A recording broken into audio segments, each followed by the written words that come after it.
I'm not it. You know how it goes but you take it's just like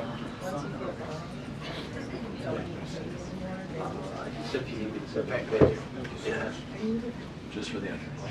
Oh, you're all good. I've never even seen this room yet, so it's kind of crazy. It's packed. no.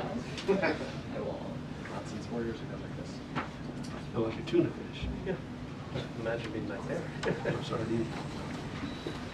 Good afternoon, everybody. How are we? Good to see all of you.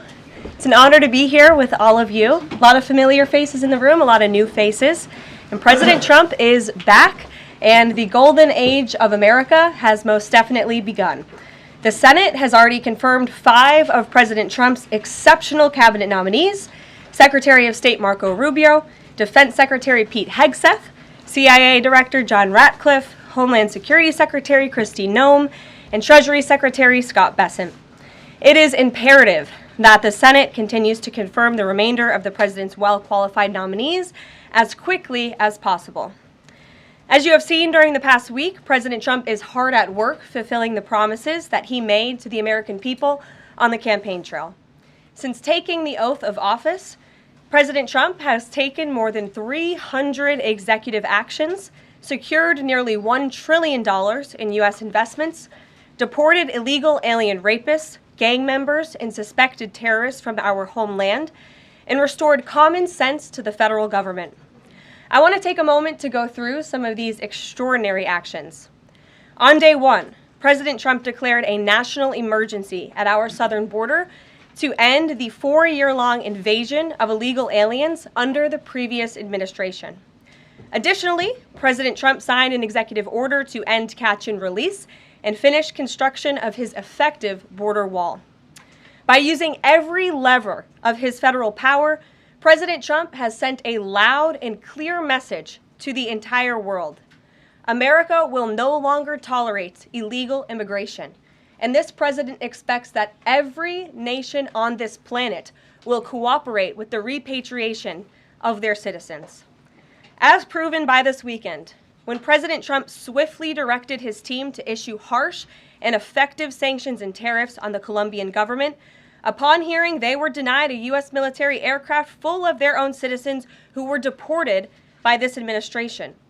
Within hours, the Colombian government agreed to all of President Trump's demands, proving America is once again respected on the world stage. So, to foreign nationals who are thinking about trying to illegally enter the United States, think again. Under this president, you will be detained and you will be deported. Every day, Americans are safer because of the violent criminals that President Trump's administration is removing from our communities. On January 23rd, ICE New York arrested a Turkish national for entry without inspection who is a known or suspected terrorist. On January 23rd, ICE San Francisco arrested a citizen of Mexico unlawfully present in the United States who has been convicted of continuous sexual abuse of a child aged 14 years or younger. ICE St. Paul has arrested a citizen of Honduras who was convicted of 4th-degree criminal sexual conduct with a minor. ICE Buffalo arrested a citizen of Ecuador who has been convicted of rape. ICE Boston arrested a citizen of the Dominican Republic who has a criminal conviction for 2nd-degree murder. This criminal was convicted of murder for beating his pregnant wife to death in front of her 5-year-old son. And ICE St. Paul also arrested a citizen of Mexico who was convicted of possessing pornographic material of a minor on a work computer. These are the heinous individuals that this administration is removing from American communities every single day, and to the brave state and local law enforcement officers, CBP, and ICE agents who are helping in the facilitation of this deportation operation, President Trump has your back, and he is grateful for your hard work. On the economic front, President Trump took immediate action to lower costs for families who are suffering from 4 long years of the Biden administration's destructive and inflationary policies. President Trump ordered the heads of all executive departments and agencies to help deliver emergency price relief to the American people. untangle our economy from Biden's regulatory constraints, and end the reckless war on American energy. President Trump also signed sweeping executive orders to end the weaponization of government and restore common sense to the federal bureaucracy. He directed all federal agencies to terminate illegal diversity, equity, and inclusion programs to help return America to a merit-based society. President Trump also signed an executive order declaring it is now the policy of the federal government that there are only two sexes, male and female. Sanity has been restored. Before I take your questions, I would like to point out to all of you once again have access to the most transparent and accessible president in American history. There has never been a president who communicates with the American people and the American press corps as openly and authentically as the 45th and now 47th President of the United States. This past week, President Trump has held multiple news conferences, gaggled on Air Force One multiple times, and sat down for a two-part interview on Fox News, which aired last week. As Politico summed it up best, Trump is everywhere again. And that's because President Trump has a great story to tell about the legendary American revival that is well underway. And in keeping with this revolutionary media approach that President Trump deployed during the campaign, the Trump White House will speak to all media outlets and personalities, not just the legacy media who are seated in this room. Because according to recent polling from Gallup, Americans' trust in mass media has fallen to a record low. Millions of Americans, especially young people, have turned from traditional television outlets and newspapers to consume their news from podcasts, blogs, social media, and other independent outlets. It's essential to our team that we share President Trump's message everywhere and adapt this White House to the new media landscape in 2025. To do this, I'm excited to announce the following changes will be made to this historic James S. Brady briefing room, where Mr. Brady's legacy will endure. This White House believes strongly in the First Amendment, so it's why our team will work diligently to restore the press passes of the 440 journalists whose passes were wrongly revoked by the previous administration. We're also opening up this briefing room to new media voices who produce news-related content and whose outlet is not already represented by one of the seats in this room. We welcome independent journalists, podcasters, social media influencers, and content creators to apply for credentials to cover this White House. And you can apply now on our new website, whitehouse.gov/newmedia. Starting today, this seat in the front of the room, which is usually occupied by the press secretary's staff, will be called the new media seat. My team will review the applications and give credentials to new media applicants who meet our criteria and pass United States Secret Service requirements to enter the White House complex. So in light of these announcements, our first questions for today's briefing will go to these new media members whose outlets, despite being some of the most viewed news websites in the country, have not been given seats in this room. And before I turn to questions, I do have news directly from the President of the United States that was just shared with me in the Oval Office from President Trump directly, an update on the New Jersey drones. After research and study, the drones that were flying over New Jersey in large numbers were authorized to be flown by the FAA for research and various other reasons. Many of these drones were also hobbyists, recreational, and private individuals that enjoy flying drones. In time, it got worse due to curiosity. This was not the enemy.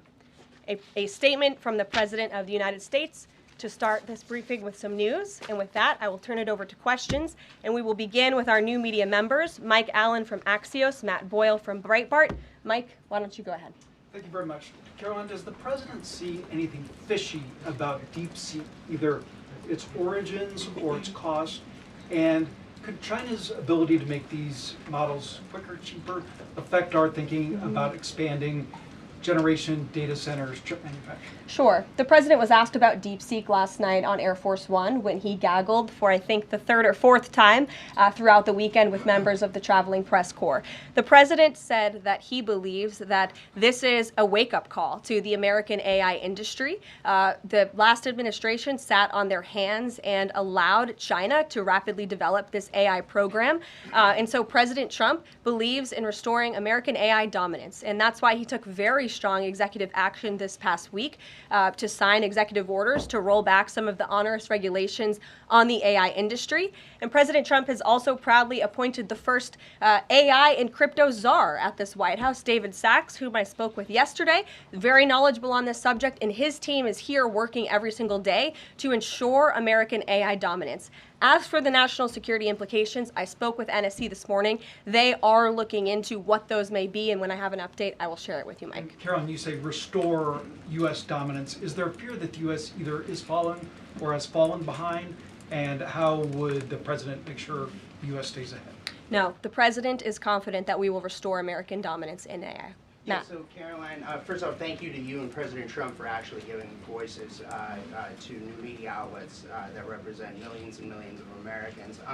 The thing I would add, I've got a two-part question for you. The first is just can you expand upon what steps the White House is going to take to bring more voices, not less, which is what our founder Andrew Breitbart believed in, into this room where they rightfully belong? Yeah. Absolutely. And as I said in my opening statement, Matt, it is a priority of this White House to honor the First Amendment.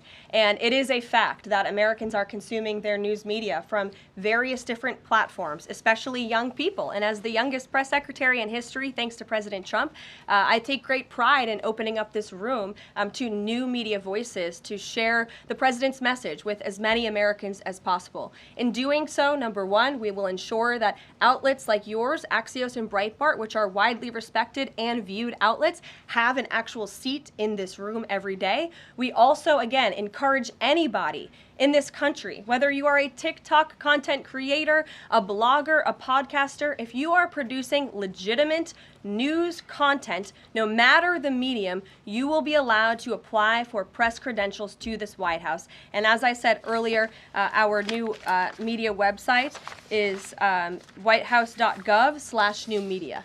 And so we encourage people to apply. Again, as long as you are creating news-related content of the day and you're a legitimate independent journalist, you're welcome to cover this White House. And secondly, Caroline, you said you laid out several of the actions that President Trump has taken. Obviously, it's a stark contrast to the previous administration and breakneck speed from President Trump. Can we expect that pace to continue as the first 100 days moves along here and beyond that? Absolutely. There's no doubt President Trump has always been the hardest working man in politics. I think that's been proven over the past week. This president has again signed more than 300 executive orders. He's taken historic action. I gaggled aboard Air Force One to mark the first 100 days of this administration, 4 p.m. last Friday, or first 100 hours rather. And this president did more in the first 100 hours than the previous president did in the first 100 days. So President Trump, I think you can all expect for him to continue to work at this breakneck speed, so I hope you're all ready to work very hard. I know that we are. Zeke Miller. Thanks, Caroline. A question that we've asked your predecessors of both parties in this job. When you're up here in this briefing room speaking to the American public, do you view yourself and your role as speaking on, advocating on behalf of the president or providing the unvarnished truth that is, not to lie, not to obfuscate to the American people? I commit to telling the truth from this podium every single day. I commit to speaking on behalf of the President of the United States. That is my job. And I will say it's very easy to speak truth from this podium when you have a president who is implementing policies that are wildly popular with the American people, and that's exactly what this administration is doing. It's correcting the lies and the wrongs of the past 4 years, many of the lies that have been told to your faces in this very briefing room. I will not do that. But since you brought up truth, Zeke, I would like to point out, while I vowed to provide the truth from this podium, We ask that all of you in this room hold yourselves to that same standard. We know for a fact there have been lies that have been pushed by many legacy media outlets in this country about this president, about his family, and we will not accept that. We will call you out when we feel that your reporting is wrong or there is misinformation about this White House. So yes, I will hold myself to the truth, and I expect everyone in this room to do the same. And Caroline, just on a substantive question, yesterday the White House Office of Management and Budget directed across the board freeze, with some exceptions for individual assistance, we understand, to federal grants. It's caused a lot of confusion around the country among Head Start providers, among providers services to homeless veterans, Medicaid providers, states saying they're having trouble accessing the portal. Could you help us clear up some of the confusion, give some certainty to folks, and also, is that uncertainty, how does that uncertainty service the president's voters? Well, I think there's only uncertainty in this room amongst the media. There's no uncertainty in this building. So let me provide the certainty and the clarity that all of you need. This is not a blanket pause on federal assistance and grant programs from the Trump administration.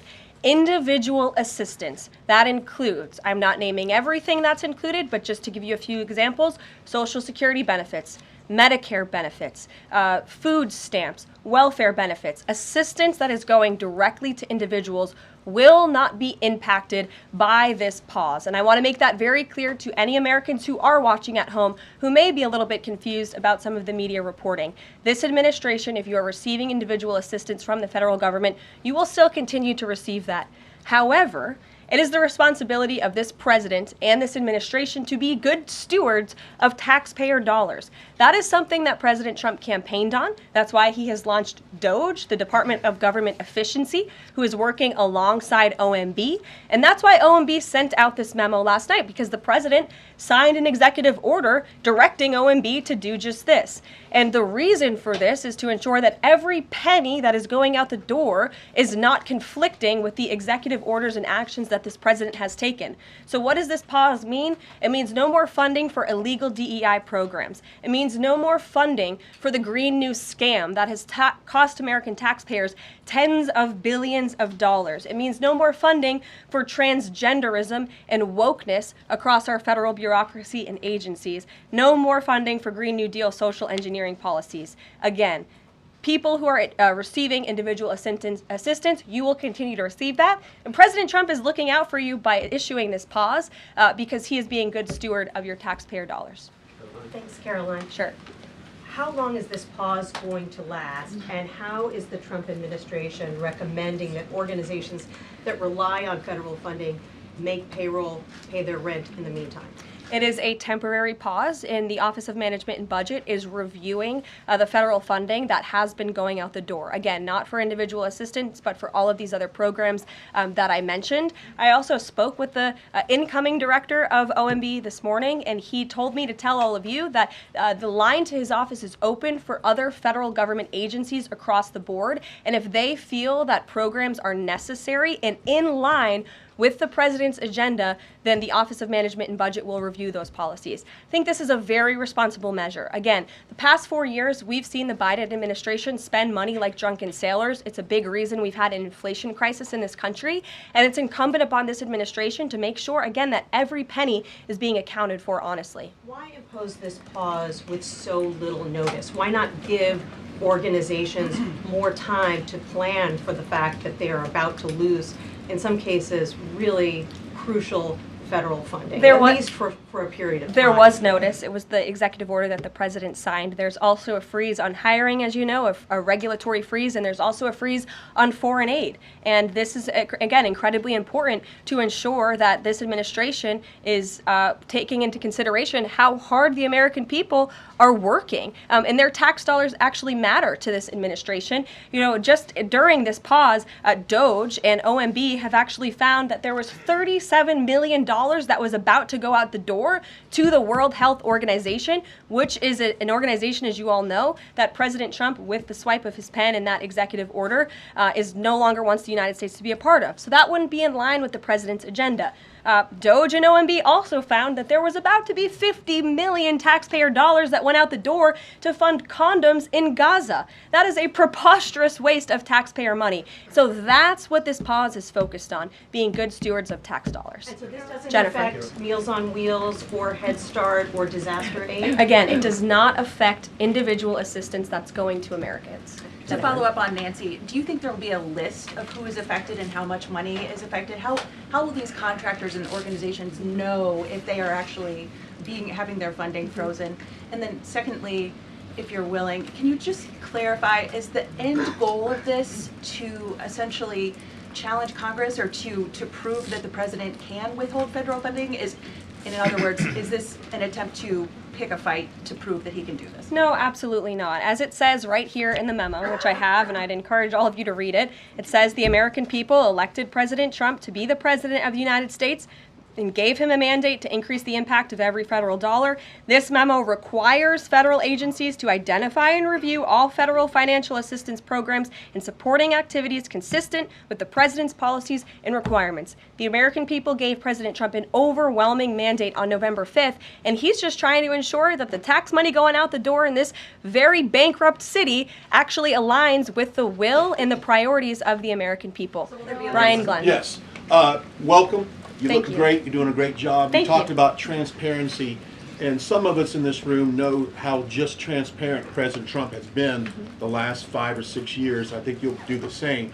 My question is, do you think this latest incident with the president of Colombia is indicative of the global, powerful respect they have for President Trump moving forward, not only to engage in economic diplomacy with these countries, but also world peace? Absolutely. I'll echo the answer that the president gave on Air Force One last night when he was asked a very similar question by one of your colleagues in the media. This signifies peace through strength is back.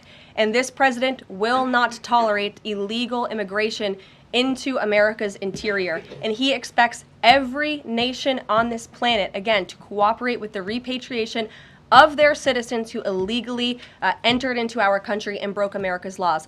Won't be tolerated. And as you saw, the Colombian government quickly folded and agreed to all of President Trump's demands. Flights are underway once again. Deanna. 2 questions on deportations, if I may. President Trump had said on the campaign trail that he would deport pro-Hamas students who are here on visas. And on his first day in office, he signed an executive order that said, quote, the U.S. must ensure that admitted aliens and aliens otherwise already present in the U.S. do not bear hostile attitudes towards the citizens, culture, government, institutions, or founding principles. So should we take this executive order as Trump saying he would be open to deporting those students who are here on visas but, hold pro-Hamas sympathies?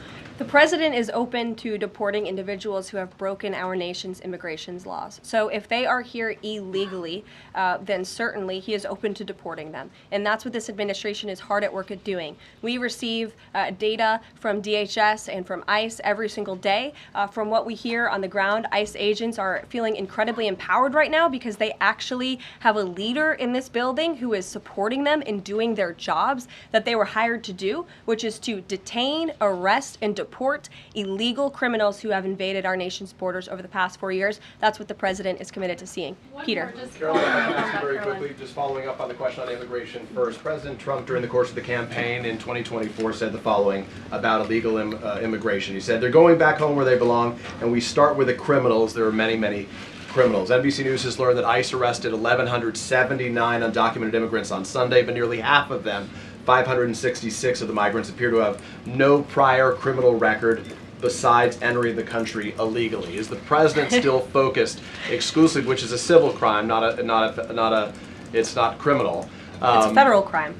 So I'm asking though, he said he was going to focus on those violent offenders first. So is violent offenders no longer the predicate for these people to be deported? The president has said countless times on the campaign trail, I've been with him at the rallies, I know you've been there covering them too, Peter, that he is focused on launching the largest mass deportation operation in American history of illegal criminals. And if you are an individual, a foreign national, who illegally enters the United States of America, you are by definition a criminal, and so to be therefore clear, you are it's not subject to exclusively- deportation. I apologize for interrupting. So to be clear, it's not violent criminals do not receive precedence in terms of the deportations taking The place. president has also said two things can be true at the same time. We want to deport illegal criminals, illegal immigrants from this country, but the president has said that, of course, the illegal criminal drug dealers, the rapists, the murderers, the individuals who have committed heinous acts on the interior of our country and who have terrorized law-abiding American citizens, absolutely, those should be the priority of ICE, but that doesn't mean that the other illegal criminals who entered our nation's borders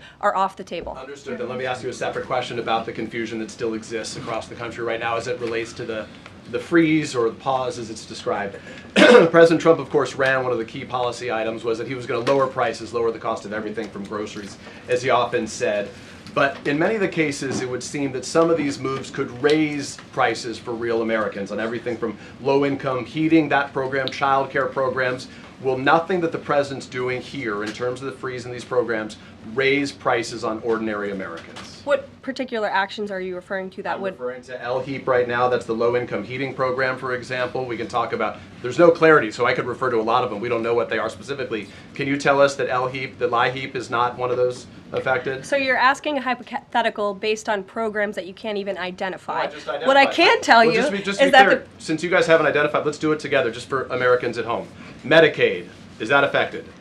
I gave you a list of examples: Social Security, Medicare, welfare benefits, Medicaid, food right. stamps that will not be impacted by this federal pause. I can get you the full list after this briefing from the Office of Management and Budget. But I do want to address the cost cutting because that's certainly very important and cutting the cost of living in this country. President Trump has taken historic action over the past week to do that.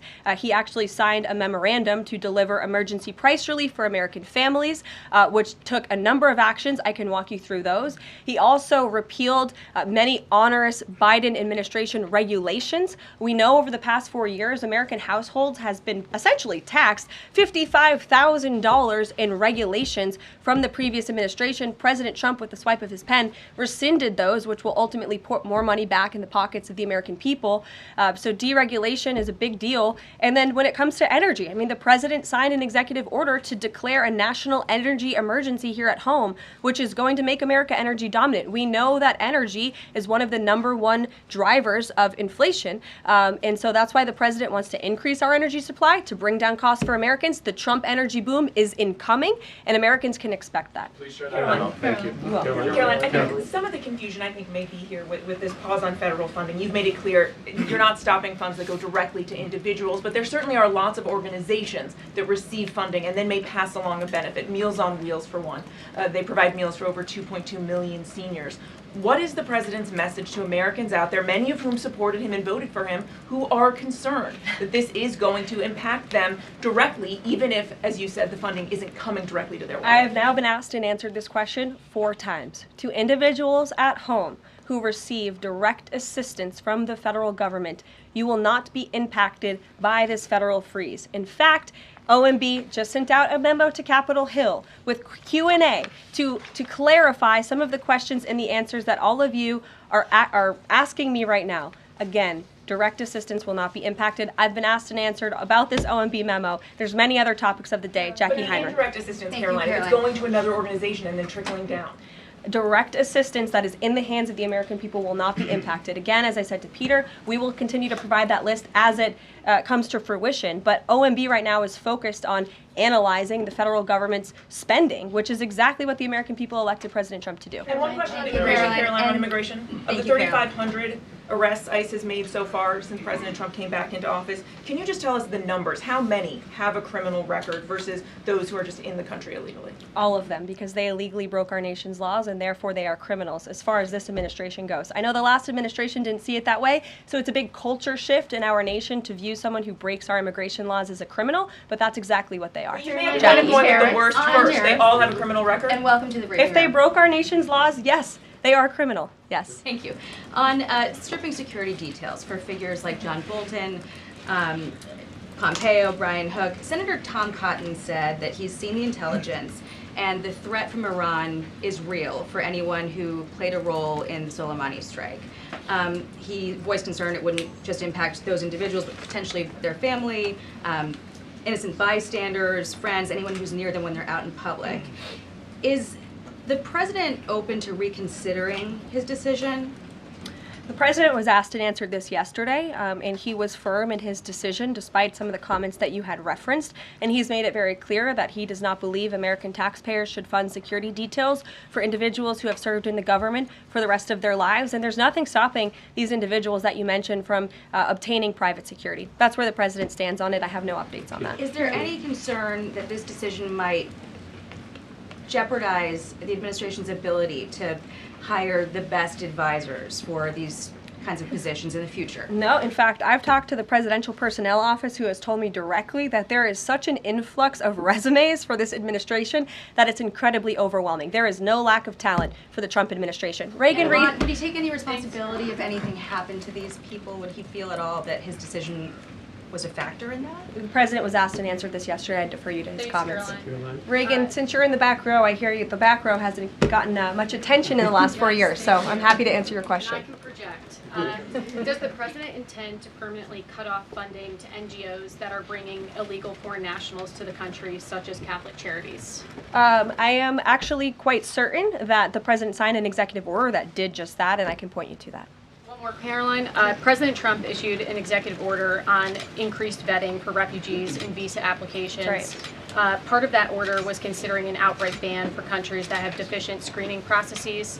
Has the president considered yet which countries might fall into this category, or countries like Afghanistan or Syria under consideration for a full ban? Yeah, so the president signed an executive order to streamline the vetting for visa applicants and for illegal immigrants in this country who are coming, of course, from other nations. It also directed the Secretary of State to review the process and make sure that other countries around the world are being completely transparent with our nation and the individuals that they are sending here. And so the Secretary of State has been directed to report back to the president. I haven't seen that report yet. We've only been here for a few days. Caroline, sure.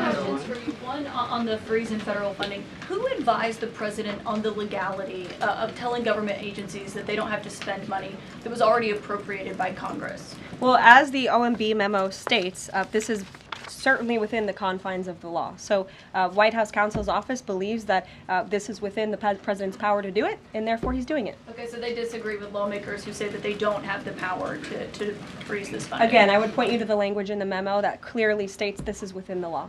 And all that happened on Friday night. The administration fired several inspectors general without giving Congress the 30-day legally required notification that they were being fired. I think only 2 were left at DHS and the DOJ. And then yesterday we saw several prosecutors, I believe 12, fired from the Justice Department who worked on the investigations into the president. As you know, they are career prosecutors, therefore they are afforded civil service protections. How is the administration deciding which laws to follow and which ones to ignore? So it is the belief of this White House and the White House counsel's office that the president was within his executive authority to do that. He is the executive of the executive branch, and therefore he has the power to fire anyone within the executive branch that he wishes to. There's also a case that went before the Supreme Court in 2020, Scala Law LLC versus the Customs, Bureau protection. I would advise you to look at that case, and that's the legality that this White House was resting on. So you're confident that if they bring lawsuits against you, those prosecutors who were fired, that they will succeed? We will win in court, and yes. Did he personally direct this, given they worked on the classified documents investigation and the election interference investigation? This was a memo that went out by the Presidential Personnel Office, and the president is the leader of this White House, so yes. Yes. Caroline. Caroline? Sure. Thank you. Congrats on your first day on the podium. Thank you. President Trump ended funding for UNRWA and also designated the Houthis a foreign terrorist organization. That's right. Both were decisions that the previous administration had reversed. So here's my question. Will there be an investigation into who gave the previous administration this terrible advice? Well, that's a very good point. I haven't heard discussions about such an investigation, but it wouldn't be a bad idea considering that the Houthis certainly are terrorists. They have launched attacks on U.S. naval ships across this world, and so I think it was a very wise move by this administration to redesignate them as a terrorist group, because they are, and I think it was a foolish decision by the previous administration to do so. As for an investigation, I'm not sure about that, but it's not a bad idea. Josh. Thank you for the question. I appreciate it. Can you give us an update on the president's plans for his tariff agenda? He spoke a lot about this yesterday, and there's a couple of dates coming up that he's spoken to. Number one, February 1st, he's alluded to both the potential for tariffs for Canada and Mexico, but also China to take effect on those days. What's he thinking about that? Yeah. Should those countries expect that? Again, he was asked and answered this question this past weekend when he took a lot of questions from the press, and he said that the February 1st date for Canada and Mexico still holds. What about the China 10% tariff that he also had mused about last Tuesday going into effect on the same day? Yeah, the president has said that he is very much still considering that for February 1st. Separately, yesterday he talked also about sectoral tariffs on, for instance, pharmaceuticals as well as semiconductor computer chips. He talked about steel, aluminum, and copper. What's the timeline on those? Is that a similar sort of coming days thing? Yeah, so when the president talked about that in his speech yesterday, that actually wasn't a new announcement. That was within a presidential memorandum that he signed in one of the first days here in the White House on his America First trade agenda. So there's more details on those tariffs in there. As far as a date, I don't have a specific date to read out to you, but the president is committed to implementing tariffs effectively, just like he did in his first term. Finally, he also was asked on the plane when he gaggled about the potential for a universal tariff. He was asked maybe about 2.5%. Yeah. There was a report about that. He said he wanted much bigger than that. Should we understand that these tariffs would add up? You know, in other words, you might have country-specific tariffs like Canada, Mexico, China. You might have sectoral tariffs like on pharmaceuticals, as well as a potential universal tariff on top of that. Do these stack on one or the other, or would one sort of take precedence over another? All I can point you to is what the president has said on this front. The February 1st date for Canada and Mexico, also the China tariff that he has discussed. He rejected the 2.5% tariff. He said that was a little bit too low. He wants it to be higher. I'll leave it to him to make any decisions on that front. Phil Wegman. What the Mexicans Phil. and Canadians have done so far, do you have any comment on whether that has met the bar, what he wants to see on fentanyl? Thank you. I won't get ahead of the president again on advocating to foreign nations on what they should or shouldn't do to get away from these tariffs. The president has made it very clear, again, that he expects every nation around this world to cooperate with the repatriation of their citizens. And the president has also put out specific statements in terms of Canada and Mexico when it comes to what he expects in terms of border security. We have seen a historic level of cooperation from Mexico, but again, as far as I'm still tracking, and that was last night talking to the president directly, February 1st is still on the books. Phil. Thank you, Caroline. Quick programming note and then a question on taxes. Programming note. Well, in terms of programming, Sounds should we fun. expect to see you here every day? How frequently will these press briefings be? It is a good question, April. So look, the president, as you know, is incredibly accessible. First day here, he wanted all of you in the Oval Office. You got a 60-minute press conference with the leader of the free world while he was simultaneously signing executive orders. I may add that's pretty impressive. I don't think the previous office holder would be able to pull such a thing off. So look, the president is the best spokesperson that this White House has, and I can assure you that you will be hearing from both him and me as much as possible. And then a question about tax cuts. You know, the president has promised to extend the tax cuts from the previous term. I'm curious, you know, does the president support corresponding spending cuts as some Republicans have called for in Congress? And will the new Treasury Secretary be leading those negotiations with the Hill as Mnuchin did during the first administration? The president is committed to both tax cuts and spending cuts, and he has a great team negotiating on his behalf, but there's no better negotiator than Donald Trump, and I'm sure he'll be involved in this reconciliation process as it moves forward. Caroline, in the announcement that you made last night on the Iron Dome, it said the president had directed that the United States will build this Iron Dome. Yeah. When you read into the executive order, it seemed short of that. It asked for a series of studies and reports back to him.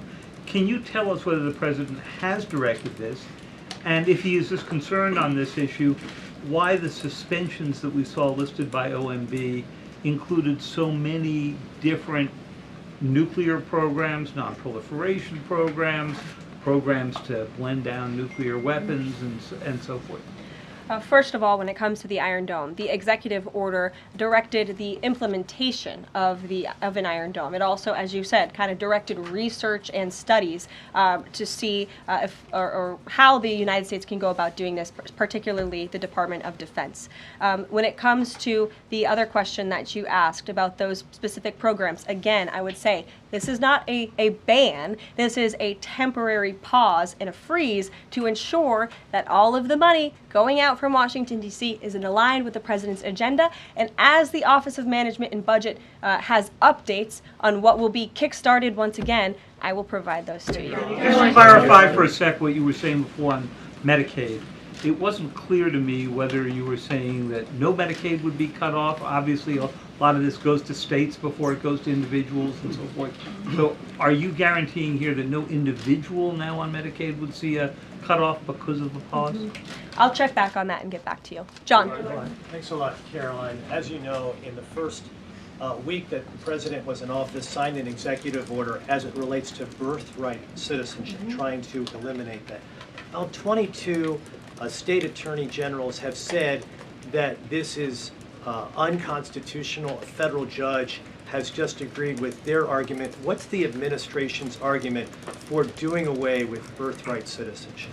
The folks that you mentioned have a right to have that legal opinion, but it is in disagreement with the legal opinion of this administration. This administration believes that birthright citizenship is unconstitutional, and that is why President Trump signed that executive order. Illegal immigrants who come to this country and have a child are not subject to the laws of this jurisdiction.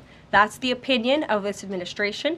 We have already appealed the lawsuit that was filed against this administration, and we are prepared to fight this all the way to the Supreme Court if we have to, because President Trump believes that this is a necessary step to secure our nation's borders and protect our homeland. Monica. On foreign policy, Caroline, on foreign policy, if I may, the president's commitment to the NATO Defense Alliance, is it as strong as the prior administration? Is it the same as when he served as president in his first term in office? As long as NATO pays their fair share, and President Trump has called on NATO allies to increase their defense spending to 5%. You actually saw the head of NATO at Davos last week on Bloomberg television saying that President Trump is right, and if Europe wants to keep itself safe, they should increase their defense spending. I would just add that there was no greater ally to our European allies than President Trump in his first term. The world for all nations in Europe, and of course here at home, was much safer because of President Trump's peace through strength diplomatic approach. Monica. Thank you, Caroline, and it's great to finally be called on as well in the briefing room. I appreciate that. You're welcome. Of course, we know President Trump just got back from North Carolina and California meeting with victims of natural disasters. There's the 2-year anniversary of the East Palestine, Ohio toxic train derailment. Does the president have any plans to go visit the victims of that toxic spill, or just visit in general? No plans that I can read out for you here. If that changes, I will certainly keep you posted. What I can tell you is that President Trump still talks about his visit to East Palestine, Ohio. That was one of the turning points, I would say, in the previous election campaign, where Americans were reminded that President Trump is a man of the people, and he, as a candidate, visited that town that was just derailed by the train derailment, no pun intended, and he offered support and hope, just like I saw the president do this past week. It was a purposeful decision by this president on his first domestic trip to go to North Carolina and to California to visit with Americans who were impacted by Hurricane Helene and also by the deadly fires. A red state and a blue state, both of which feel forgotten by the previous administration and the federal government. That is now ended under President Trump. He will continue to put Americans first, whether they're in East Palestine, in Pacific Palisades, or in North Carolina. Sure. Thank you, Caroline. On California, could you please clarify what the military did with the water last night as referenced in the president's Truth Social post? The water has been turned back on in California, and this comes just days after President Trump visited Pacific Palisades, and as you all saw, applied tremendous pressure on state and local officials in Pacific Palisades, including Los Angeles Mayor Karen Bass, to turn on the water and to direct that water to places in the south and in the middle of the state that have been incredibly dry, which has led to the expansion, the rapid expansion of these fires. So could you clarify what the military's role was, where the water came from, and how it got there? Again, the Army Corps of Engineers has been on the ground in California to respond to the devastation from these wildfires, and I would point out that just days after President Trump visited the devastation from these fires, the water was turned on. That is because of the pressure campaign he put on state and local officials there who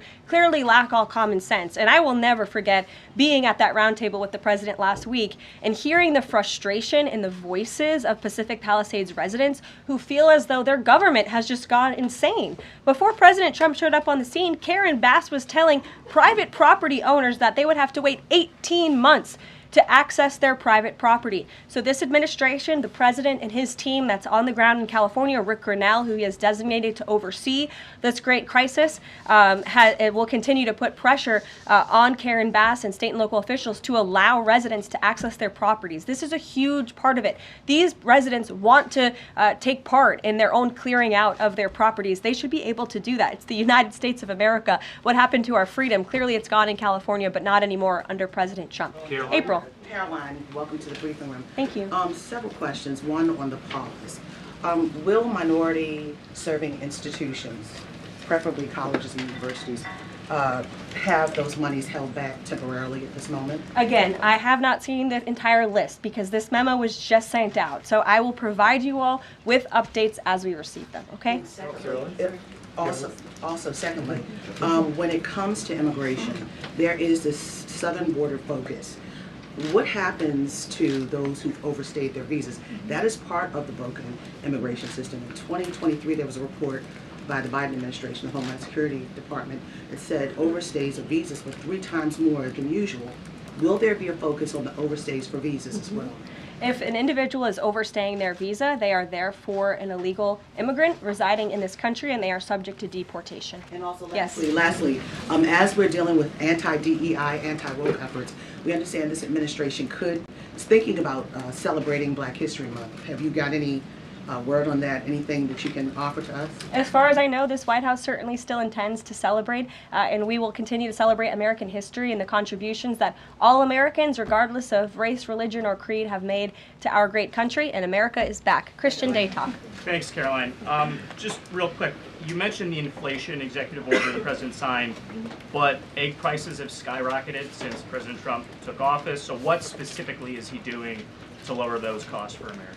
Really glad you brought this up because there is a lot of reporting out there that is putting the onus on this White House for the increased cost of eggs. I would like to point out to each and every one of you that in 2024, when Joe Biden was in the Oval Office or upstairs in the residence sleeping, I'm not so sure, egg prices increased 65% in this country. We also have seen the cost of everything, not just eggs. Bacon, groceries, gasoline have increased because of the inflationary policies of the last administration. As far as the egg shortage, what's also contributing to that is that the Biden administration and the Department of Agriculture directed the mass killing of more than 100 million chickens, which has led to a lack of chicken supply in this country, therefore a lack of egg supply, which is leading to the shortage. So I will leave you with this point.